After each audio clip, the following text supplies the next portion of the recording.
If you're planning to take the TOEFL Home Edition instead of going to the test center and you're anxious about tests being canceled, scores on hold, schools not accepting it, this video is for you.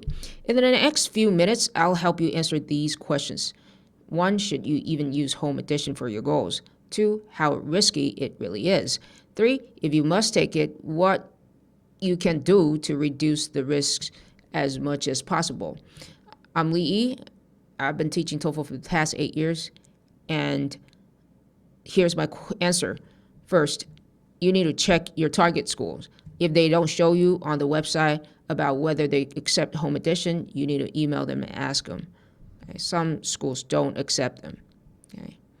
And second, how risky is Home Edition really is? Home Edition is not a scam, but it is stricter and less forgiving of setup mistakes. So a quick pros and cons comparison.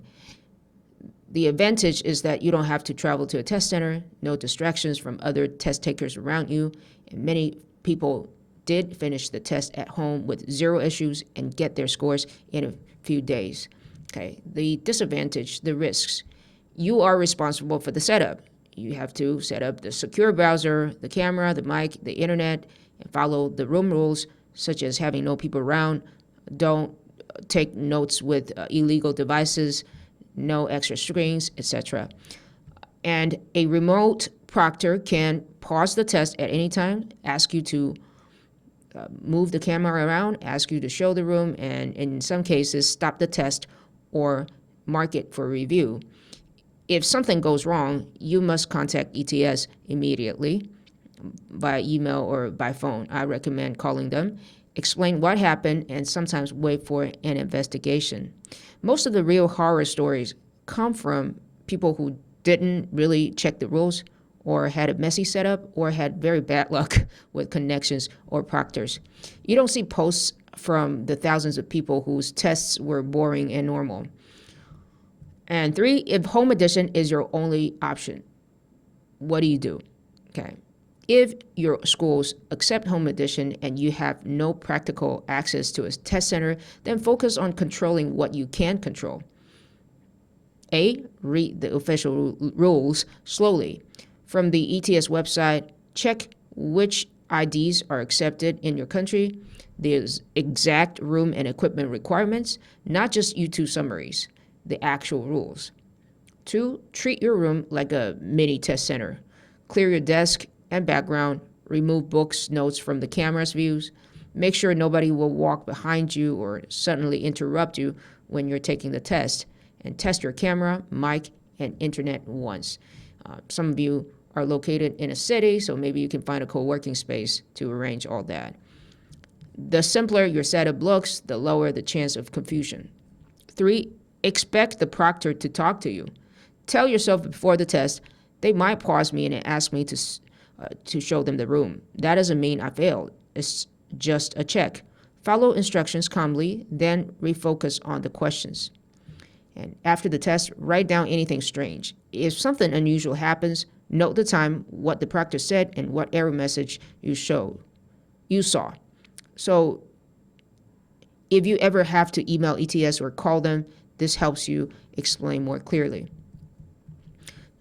So what to do with your anxiety? It's really normal to feel anxious when you read about bad stories online. The key is use that anxiety to prepare your setup properly, then put the rest of your energy into actual TOEFL preparation. If you're taking the new TOEFL 2026 and want extra practice, timing, and scoring guides and updates as we collect more real results, there's a link below this video. Fill out the short form and I'll send them to you. Check the weakness in each section.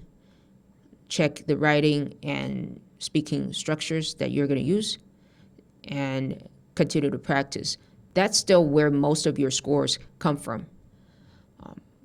Later, I'll make a more detailed video where I collect real Home Edition stories from the internet, all over the internet, both good and bad, and talk about how people solve problems. For now, if your school accept Home Edition, you follow the ETS rules carefully, and you set up a clean, simple testing room, Home Edition is not automatically your enemy. What if my test or scores get canceled? One more thing people worry about is, what if my test is canceled or my scores are put under review? This can happen in both Home Edition and Test Center versions. ETS, at a certain point in time, I don't know if they still do that. I guess they probably do. ETS uses automated systems to look for things like plagiarism in writing or speaking answers, or very unusual score patterns across sections, or behaviors that look suspicious on camera or in the test logs. Sometimes even people who did not cheat or copy anything can still have their scores delayed or put under review and then later gets canceled. So if this happened to you, you can and should contact ETS support immediately, explain what you did and what you experienced, and ask for clarification.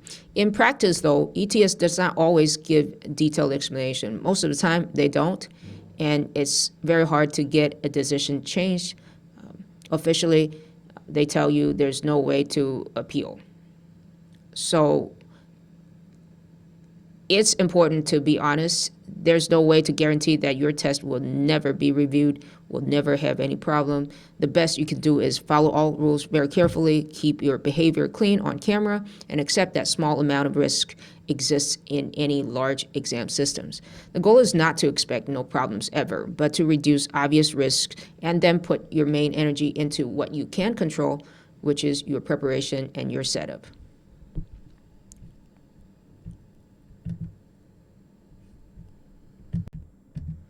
If you have taken the Home Edition and had no problems, or you did have problems, you're welcome to share your experience in the comments to help other people to see a more realistic picture of this edition.